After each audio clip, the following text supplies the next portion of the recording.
I want to go over a couple of things with all of you before you start with this color theory assignment.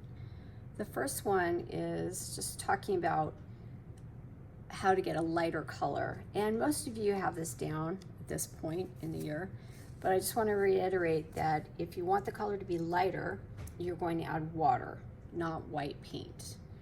And most of your palettes don't have white paint, but some of them do, and some students are asking me for white. So here I have a nice strong red that I mixed up. If I want this to be lighter, I'll just add more water to it. I can even just bring some over here, add water.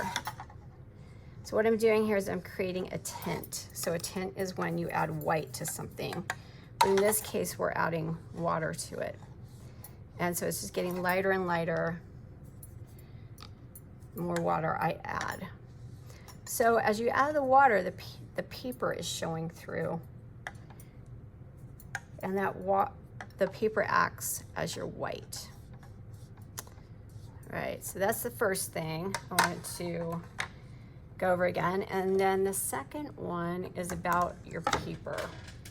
And I know I've talked to kids about this in class, but I wanted to make sure everybody was clear on it. Most of you guys have been doing this correctly, but you have your big pad of watercolor paper.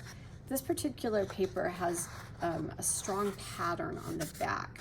So it has a distinct front and back, and you want to make sure you're using the front.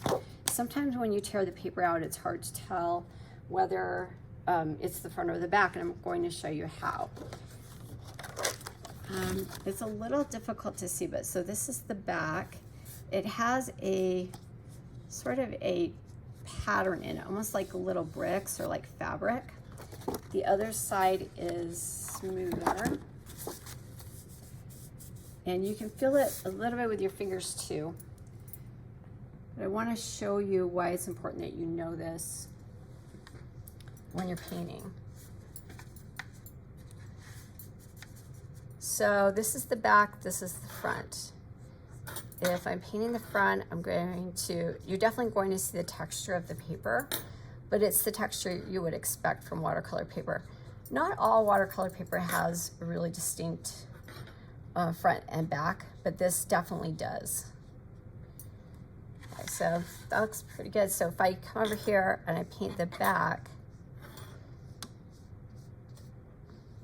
and it will become even more evident as this dries.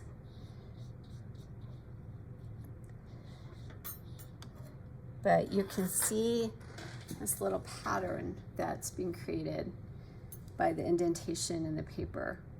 So make sure you stick with the front. The reason you don't want this is it's distracting in your painting. You don't want to have this weird pattern running through your nice painting.